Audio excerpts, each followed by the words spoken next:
All right, good morning, folks. I'm showing 9 o'clock, so we'll go ahead and get this school board workshop meeting started. Dr. Hale, thanks for sitting in for Mr. Chambers this morning.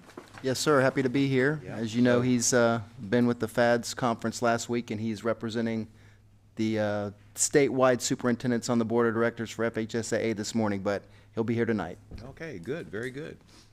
All right, and colleagues, as we go through the agenda, if you have anything, please just let me know, and we'll deal with that. All right, so we've got call to order. We have approval of the agenda. Let me point out just a change that we have here. We will delete item 7.15, which is a memorandum of understanding between the school district and Okaloosa County on behalf of the Department of Corrections. So that item will be deleted. And those are all the changes that I have, but I would remind you that board members tonight, please bring your Peggy Gorte-Bruner award ballots so we can turn those in at the meeting as is customary. Okay, so no recognitions, no administrative appointments. 5.1, public comment. This will be members of the public desiring to address the school board regarding agenda items. All right, so heading into section 6, committee and staff reports, in-county travel paid for January 2025, presented by Ms. Perry. And then 6.2, out-of-county travel paid for January 2025, also presented by Ms. Perry. All right, consent agenda.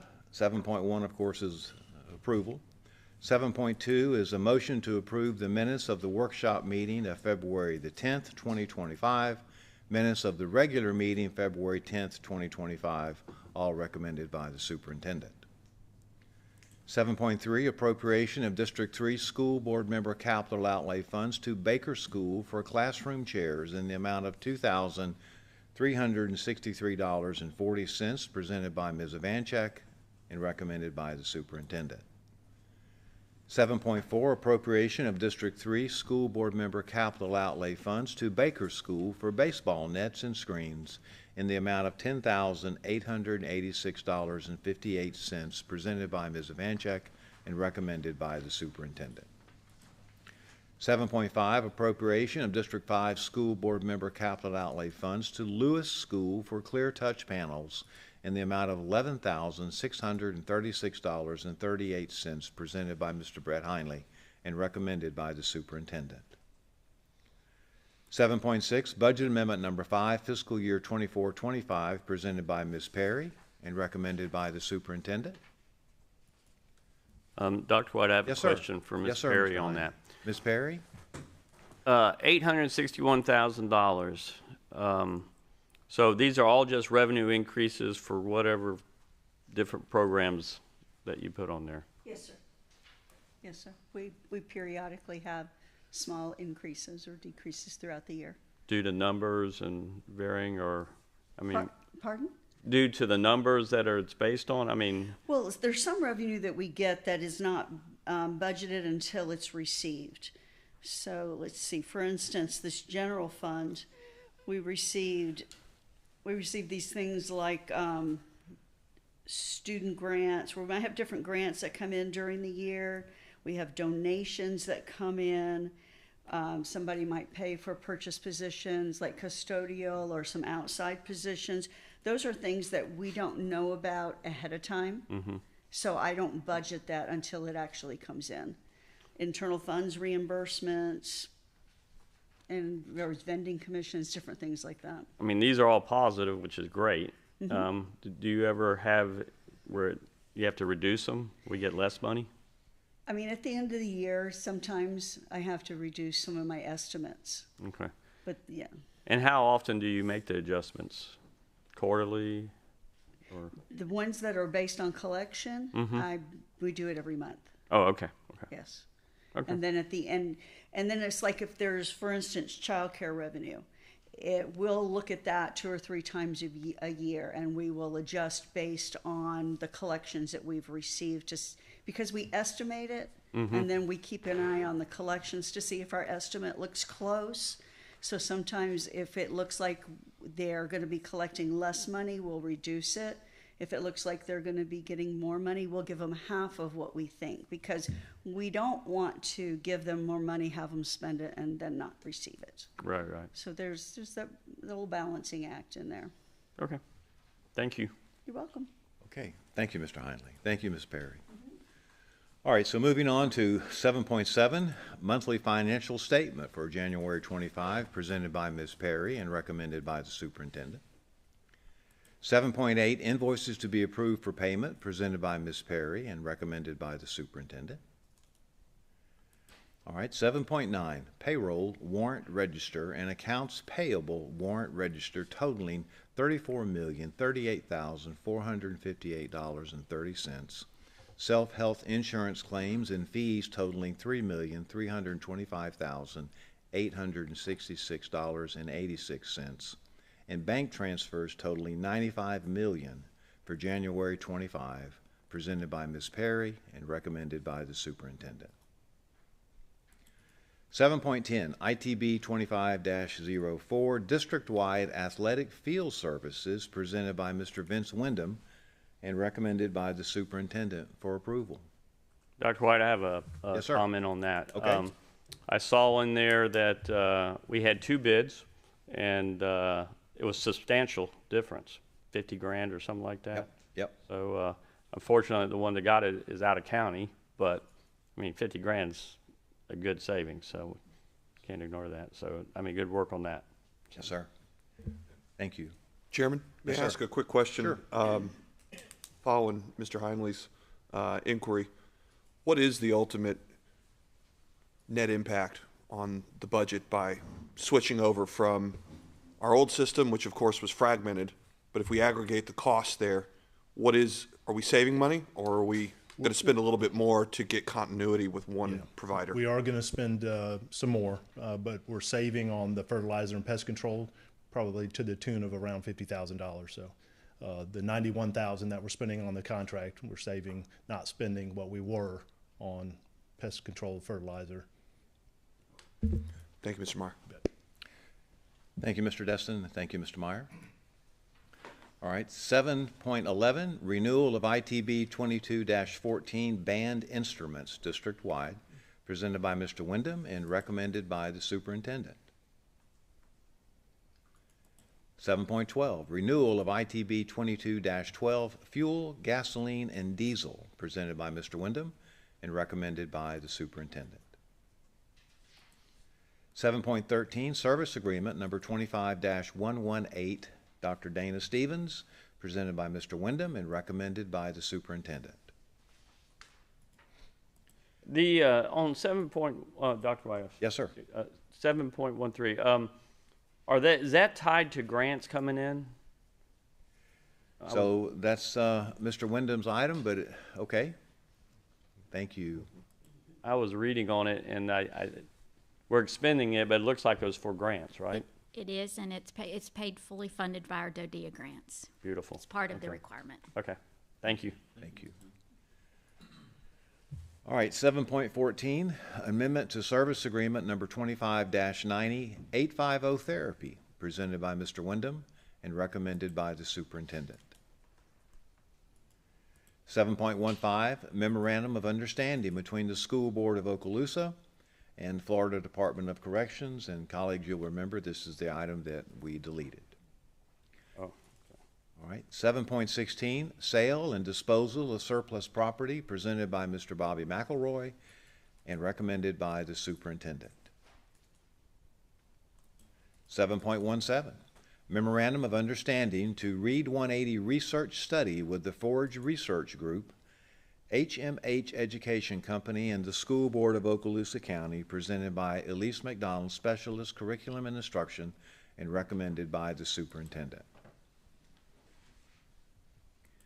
7.18, Just Read Florida, voluntary pre-kindergarten VPK Summer Bridge Program application for 24-25, presented by Ms. Amy Dale and recommended by the superintendent.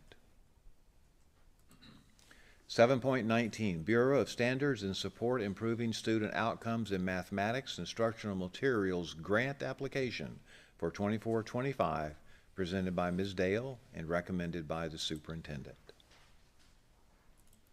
7.20, request for course code adoption for the 25-26 school year for Choctawhatchee High School, presented by Ms. Gillis and recommended by the superintendent for approval. Dr. Yes, White, ma'am, I just, sure. I see Mr. Lanfer here, and I think this is good. Was there anything you wanted to add about these courses or mention? Please come forward. This is about IB, Yeah, that so you're the first only is- school with IB, yes? We're the only school with IB. This is Miss Godoy. Yes. She is our IB coordinator. And Yes. so she's very hands-on, has done the FLIBS, the state kind of convention to look at different IB programs, different course adoptions, courses that are kind of going on, not just in the state, but internationally through the IB program. And this is a class that we have not previously offered, obviously, but, it's another elective for our IB students. Where currently we don't have a ton of elective options, and so this is another option to try to see, what interests our students have, and to see what side of arts within the IB program can kind of be developed at Choctaw. Because prior, they had more like creating art, and this would count, and this gives another way for that student that may not be as much into the visual arts as others, so. Yes, this would ma'am. There's give- a lot of this class, just in reading through the curriculum that has been offered.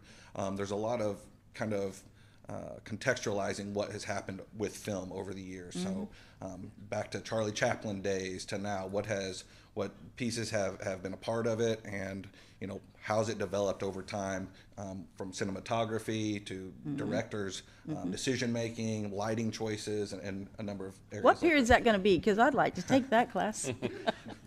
No, the program there has always been really strong, and what kind of enrollment do we have looking forward to next year, Ms. Godoy? Do you have any numbers yet?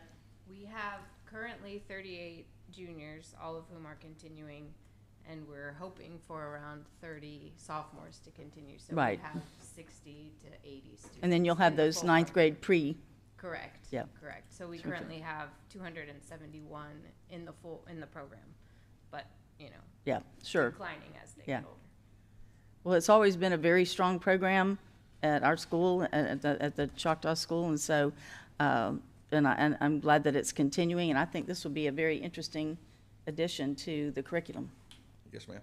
Thank you. Thank you for coming up. Thank you. Thank you, Ms. Evanchik. All right, then the last item is 7.21, 24-25 class size reduction compliance plan, presented by Mr. John Spolsky and recommended by the superintendent. All right, so that takes us through all of the items on consent and brings Dr. us- White, can I Yes, sir. back up Yeah, man. to 7-Eleven? 7-Eleven, way back, okay, let's 7-Eleven. scroll back there. Okay, that's the renewal of the ITB 22-14 band instruments district-wide program. And this might be a question for Ms. Perry, I'm not exactly sure. So I see when we do contracts like this, we do a contract and we allow for 3 times to renew it on 1 year. Is that correct? Or I don't know. who- Maybe a Mr. Wyndham?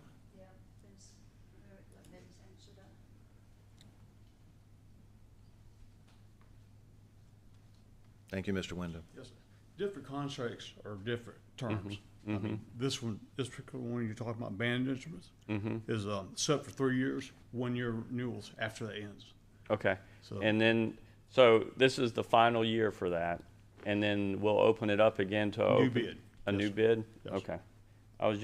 I'm very sensitive on businesses in our county being allowed to get into the bidding process. I mean, Playground Daily News has been a long-time partner with Right. us, but They have. I just saw it was the 3rd year, and so next year it'll go wide open Yes, again. sir. Sure will. Thank you much. Sure. Thank you, Mr. Wyndham. Thank you, Mr. Heinley. Okay, so again, that closes out the consent agenda and brings us to 8.1, information only, employees on administrative leave by Dr. Hale. 8.2, information only, deferred retirement option program presented by Dr. Hale. 8.3, Heroes in the Classroom Bonus Program application for fiscal year 24-25 by Ms. Maxey and recommended by the superintendent. 8.4, Employment Separations presented by Dr. Hale and recommended by the superintendent. 8.5, Personnel Recommendations presented by Dr. Hale and recommended by the superintendent. 8.6, employee transfers presented by Dr. Hale and recommended by the superintendent. 8.7, employee suspension presented by Dr. Hale and recommended by the superintendent. 8.8, employee suspension presented by Dr. Hale and recommended by the superintendent.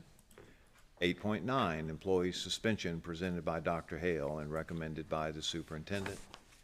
And then lastly, 8.10, leave without pay presented by Dr. Hale and recommended by the superintendent. There are no items on the discussion agenda. Moving into section 10, program status report by the board's representative. Mr. Heinley, anything this morning?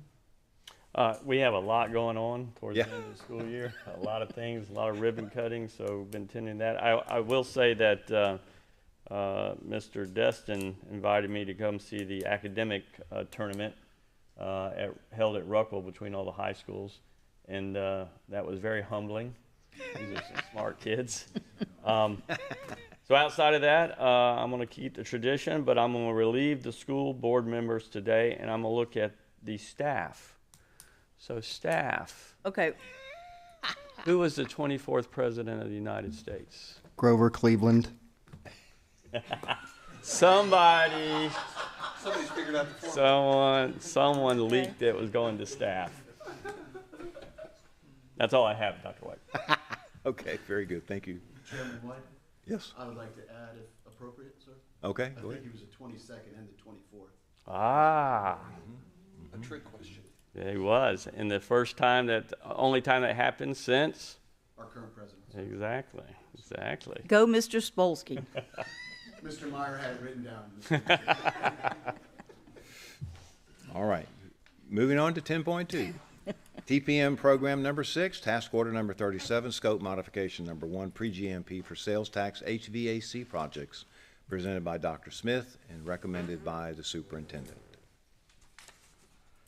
Now, these are all action items, colleagues. 10.3, TPM program number 6, task order number 24, scope modification number 5, central admin phase 3 design, presented by Dr. Smith and recommended by the superintendent. 10.4, TPM program number 6, task order number 43, GMP Okaloosa Technical College OTC North Interior Renovations, presented by Dr. Smith and recommended by the superintendent. Excuse me. Yes, ma'am. Dr. Smith, would you come up and give us a report on how that facility's coming along up there? I think that's really exciting that we're doing that. Morning, Dr. Smith. Good morning. This is your OTC North facility, which is located on Givens Road at the Bob Sykes Airport. It's a property that was acquired through the Triumph money to purchase that property. This is the design and the renovations that will be done inside the building. There's also plans for an additional outside or inside automotive section that will also go in here. But this basically gets us started to hopefully we'll have something to open in August. Oh, wow. So we're planning to open it in the fall when we open up. That's great. It partially open in the fall, yes. Yeah, great. Okay, thank you. Thank you, Dr. Smith.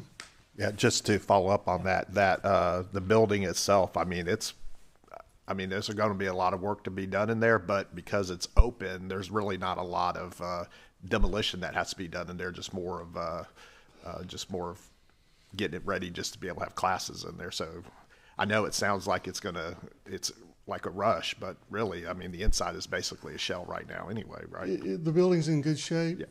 There are sections of it that can be very little done in there and start using it. Right. The biggest expense of this particular task order is the far northern section of it is going to be used for welding and manufacturing, which basically means there's some significant changes will need to be done in that section of the building to get it ready to go. Is there still talk of us subleasing it to another company? There's a company that was interested in subleasing it. Is that still something?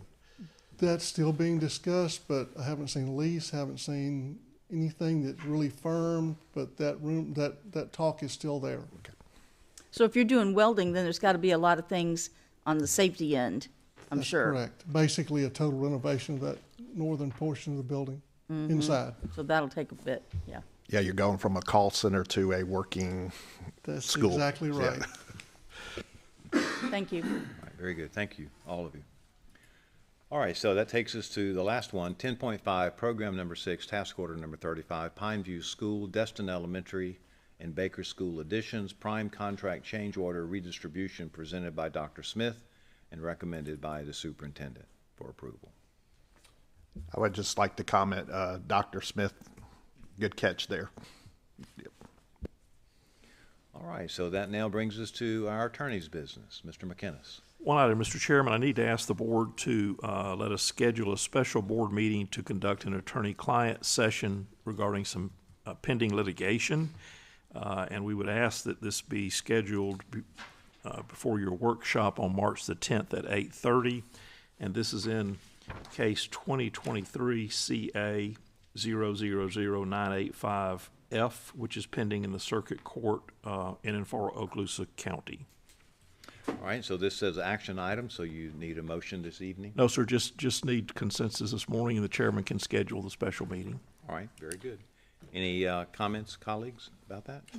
Good, okay. All right, then we'll go ahead and do that, Mr. McInnes. Thank you. That's all I have, Mr. Chairman. All right, and Dr. Hale, you're sitting in. Is there anything from the superintendent this morning? Yes, sir, thank you. I would just like to say once again that the superintendent does extend his regrets. He is seated this morning at the FHSAA Board of Directors meeting. And also on his behalf, he did want me to make sure to extend condolences to the Cadence Fredrickson family and the whole Baker community. I won't elaborate. I know Ms. Sabanchik will do that. But he did want to make sure that we did extend those condolences this morning. In addition, I would remind families and guardians around the district that the school climate surveys are open right now. It's a critical piece of feedback for us across the district as we see how things are going in your school, as we develop school performance plans and other things like that. It'll be open through April 18th. There's actually a link to both English and Spanish translations of that survey on our school website right now.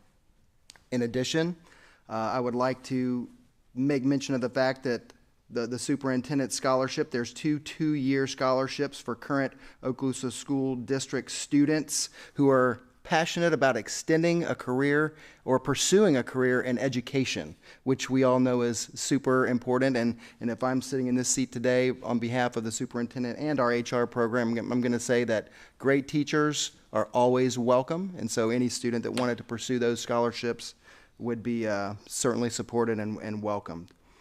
The application for those scholarships is available on our website as well. Those will close on Friday, March 21st. I think there may be some more information coming from the other end of the table today on this, but I would just mention that the Okaloosa Public Schools Foundation is going to be hosting the 5th Annual College and Career Fair on March 11th at Beachside Community Church.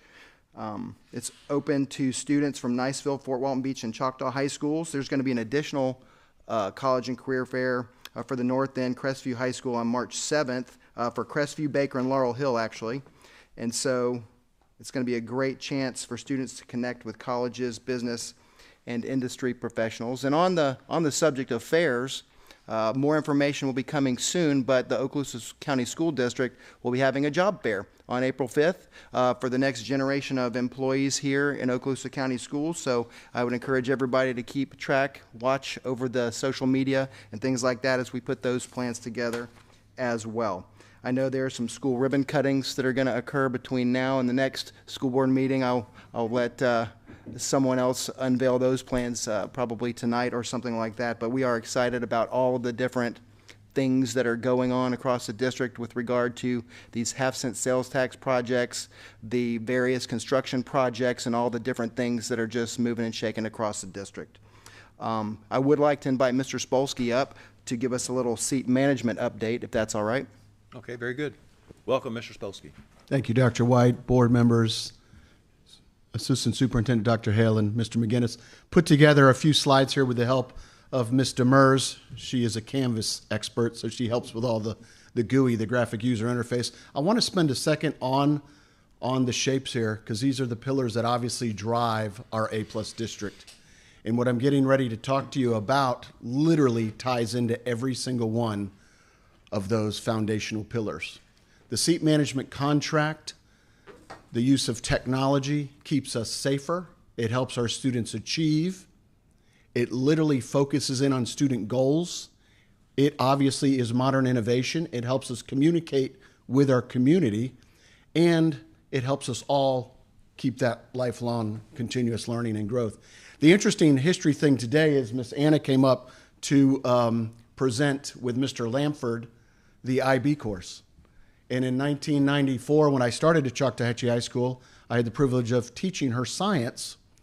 And Mr. Bounds and Mr. Varner came down to me and said, we would like you to start helping with the deployment of Windows 95 and networking our classrooms.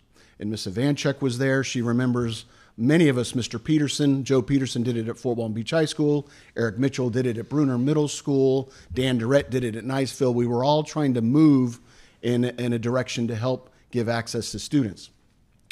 The seat management contract came along in the, I want to say it was the later 90s. We all were the technology people that I just mentioned at the schools.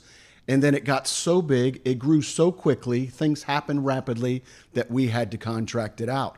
And not a lot of school districts do this. This is an innovative piece. In fact, I told the principals that Mr. Mitchell was just asked to do a presentation down at the Florida Educational Technology Conference, FETC in Orlando, and he presented on 20 years of seat management. So think of it as a lease program. We don't purchase the hardware, we lease it, and then after it goes through a period of time, we refresh it, is the term we use. Historically, we try to pump more technology into the schools based on the number of students they have. And of course, the pieces that keep it all running, the network gear in the background, the security, the Office 365, all of those are part of the equipment on those leases. So obviously, support managed was the older model that I described. We would buy something, many districts across our state buy it, and then pay people to actually service it at each site, versus we do the lease program. And we have found that our students and our families have tremendous access to fresh technologies. It's very interesting on how it's morphed.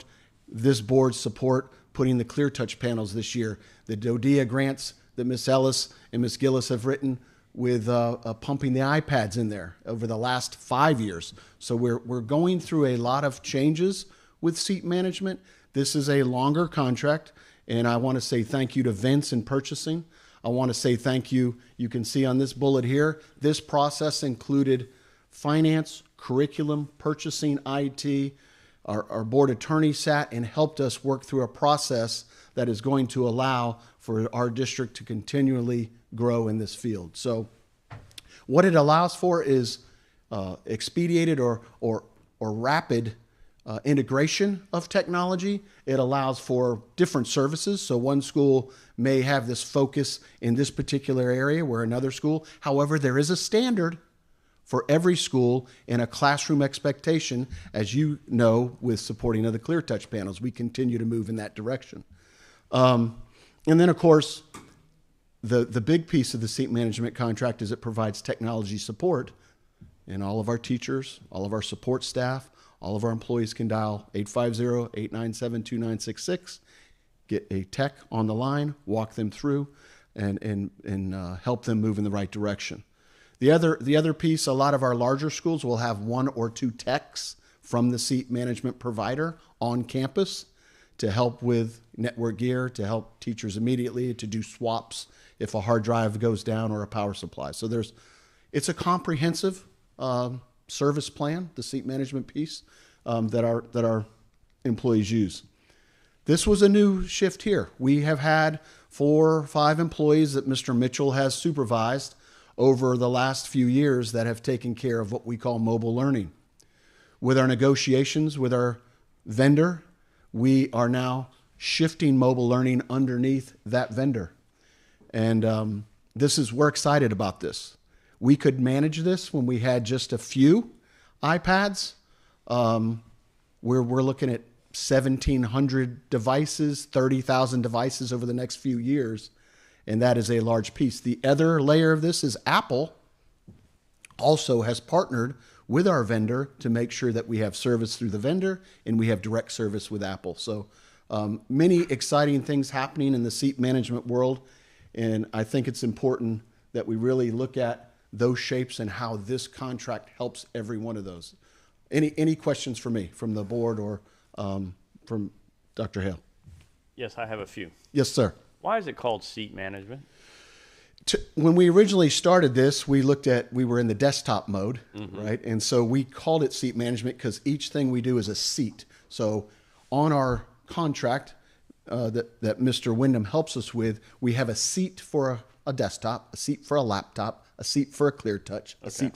That's one. Gotcha. Yes, sir. So we have staff that is switching to, we don't direct staff them anymore, but they go with the lease company. Is that, I mean, you said they have a couple of ITs in big schools? Yes, that's a great question, Mr. Anley. And so originally when we started this, we had a technology department, and there was many names that we went through as principals, and people were leading the technology pieces. And as we moved into the seat management world, some of those employees that were once Okaloosa employees started working underneath the vendor. This last group, the mobile learning, are the last ones that really work for us as Okaloosa employees.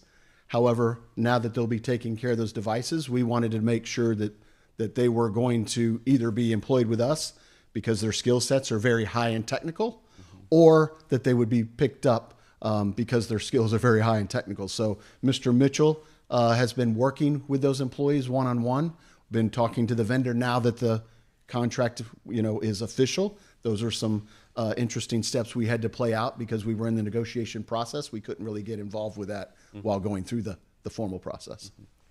And the ClearTouches. Yes, sir. Have we picked out the numbers of when they're coming and the saturation rate in the schools?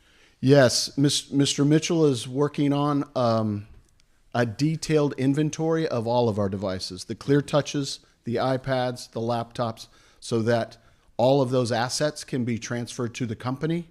Now, the ClearTouches that you bought that you've supported or a school has purchased, will not be under their property list, but they will be under their support list.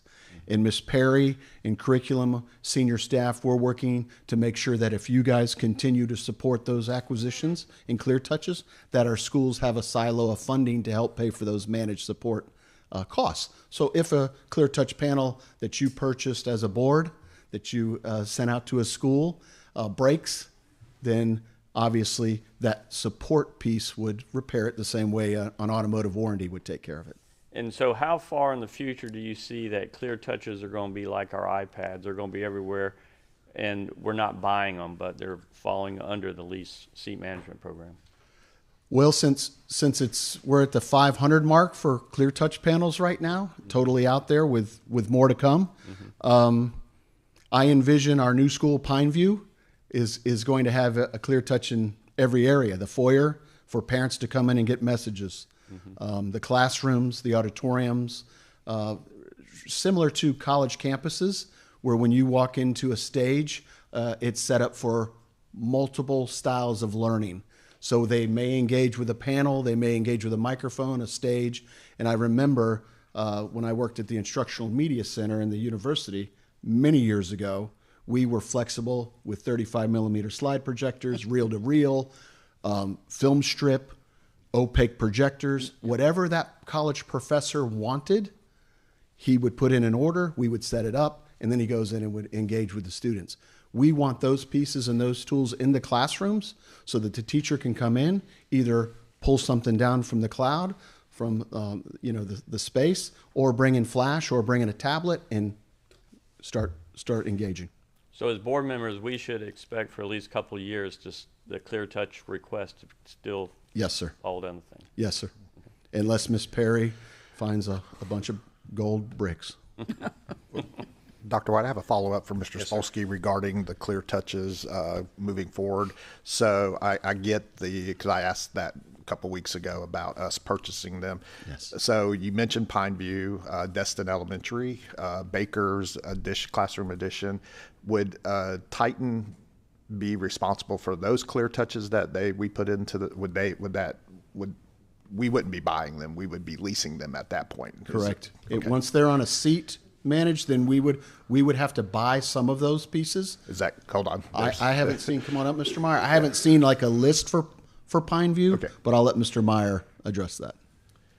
With any new build, including Pineview, Baker, and Destin Elementary, in the FF&E portion of the budget, it has a clear touch for each classroom. So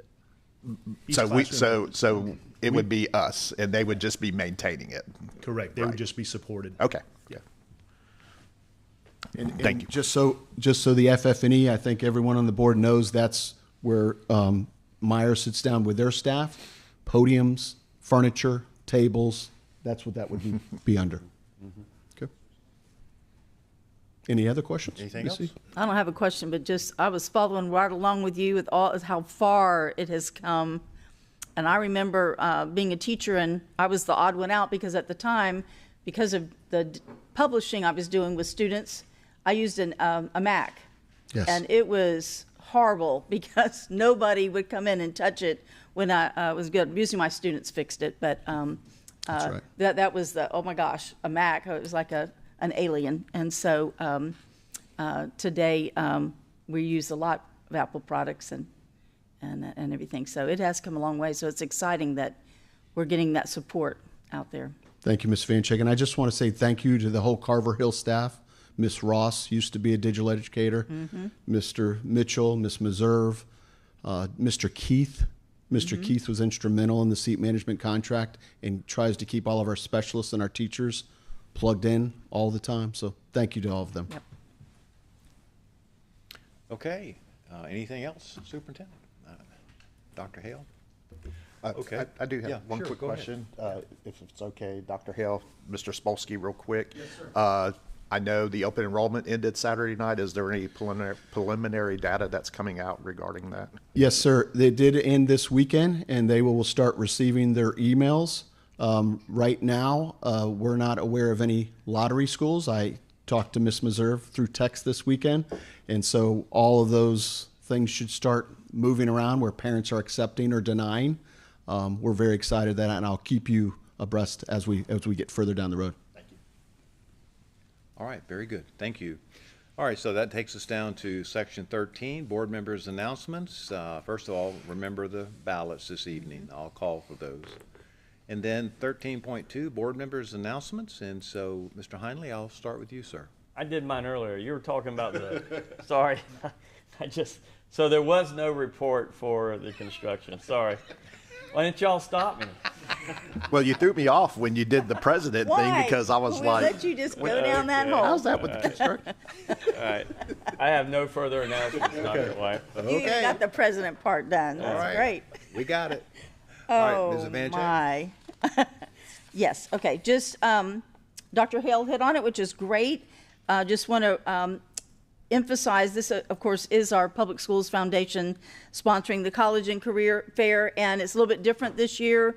We tried it where the students could kind of drop in and leave and all that, but this time, just letting everybody know that they will have to stay in on the site when they get there. But when we do Fort Walton and Niceville on the early morning one, we feed them breakfast. And when we have Choctaw there for the afternoon, 11 to 1, we feed them lunch. So, you know, kids will like that because they do have to provide their own transportation. But also, if anyone's out there that would like to be a vendor at this event, if you will contact the Community Affairs Office, Debbie Tate, she will tell you how you can set up to be a vendor for that event. But looking forward to it. I think it's great that we offer this to our students. And also, I know that you've heard me, everyone's heard me speak many of the years I've been on this board for Baker School about the closeness of Baker School and the Baker community. I've sometimes referred to them doing things as kind of a throwback era when I talk about their homecoming parades and different things. But there's no greater example of the heart of that community of Baker than has been shown this week, last week, as the citizens came together to support each other, particularly the students at Baker, in the tragic loss of one of their colleagues, Baker student Cadence Fredrickson. I first want to say that I appreciate the professionalism along with the compassion shown by Principal Mike Martello and his APs Victoria Hurley, Elizabeth Richards, Gary Taylor, and Dean Alicia Duhan, as well as the faculty and staff at Baker. They continue to keep school going while working with students in such a horrible situation. I know that they appreciate Mr. Chambers and the district support sent there to talk with students and to help everyone in this shocking loss. The healing's going to continue at Baker in the days and weeks ahead, and as they're reminded of Candace's loss and the activities that traditionally come up at the end of a school year, when it's prom, when it's ordering graduation things, and of course, graduation on May 22nd. I know that everyone will continue the support of Baker and their students as they go through these challenging times. I'd like to announce that one way everyone can support Cadence's family and to keep her memory alive is to support a foundation that this young student started many years ago. Unfortunately, she had her childhood was fraught with abuse, and coming out of that, she didn't want to see other children go through that. She started a nonprofit called Kata's Promise, where she collected teddy bears and blankets to give to children to use to comfort them. So the public, if you go online, you can see a way to give to this Kata's Promise, either supporting it with a donation of the teddy bears and blankets or financially. It's always difficult when we lose a young life, and she truly was a bright life that has gone way too soon. So I know we'll continue to keep her family and the Baker community in our thoughts. Thank you. Thank you, Ms. Ivanchek. That's all. Mr. Bryan? Thank you, Ms. Ivanchek. Very well stated. And I know serving in the north end of the community, it's a very tight-knit community up there, and I think you presented it very, very eloquent there.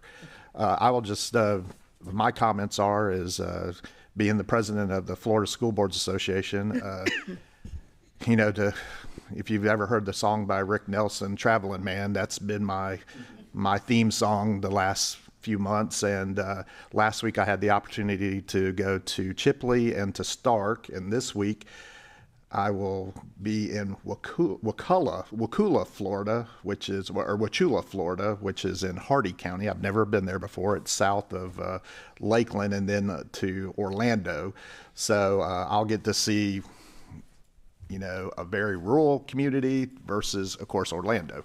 But I will just say in my travels and with the support of this school board and the superintendent, you get to see a lot of different things that are happening in other school districts. And I was telling Mr. Spolsky this morning at Bradford County, where we had our meeting in Stark at their Board of Education room, it reminded me of Carver Hill because basically it was an old school and they, you know, made it work for them. And I thought, you know, here we are, we're finally getting our stuff up to date and everything in here. But, you know, to see rural districts that still have to deal with what helps them to keep going.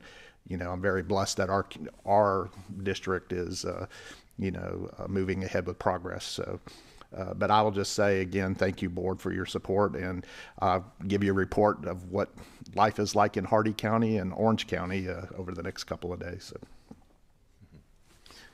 Thank you, Mr. Bryan. Mr. Destin. Chairman, I don't really have a whole lot today other than to thank Mr. Heinley for going to take interest and participate in watching the academic teams compete against each other.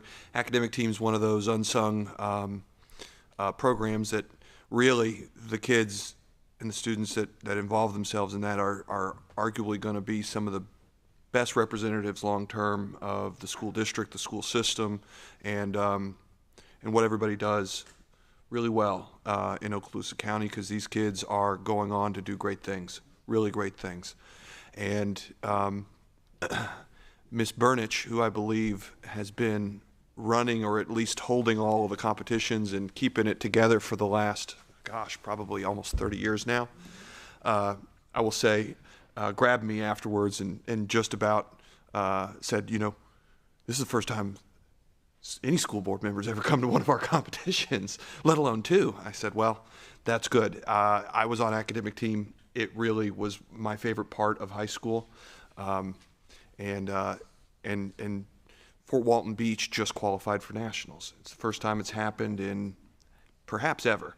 So not only are they doing great things, but they're going to be representing us at the national level.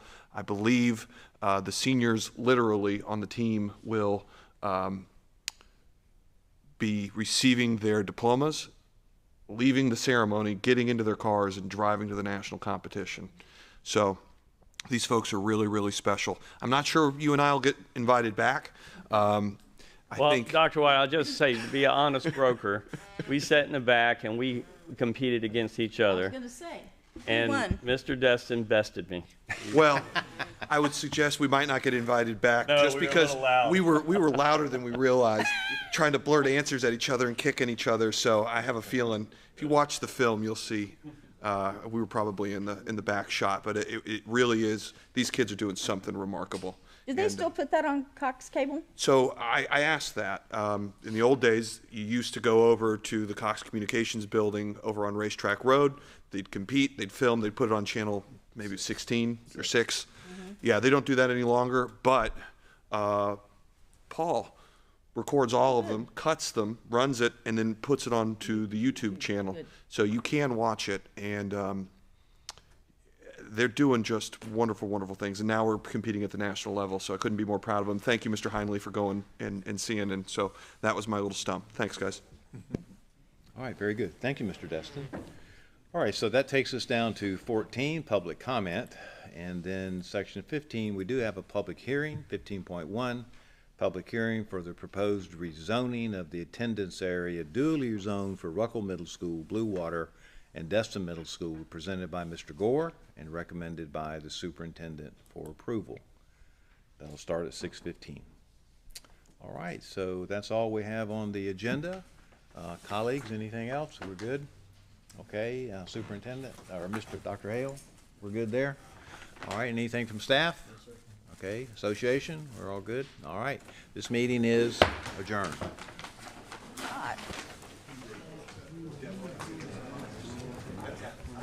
So y'all about got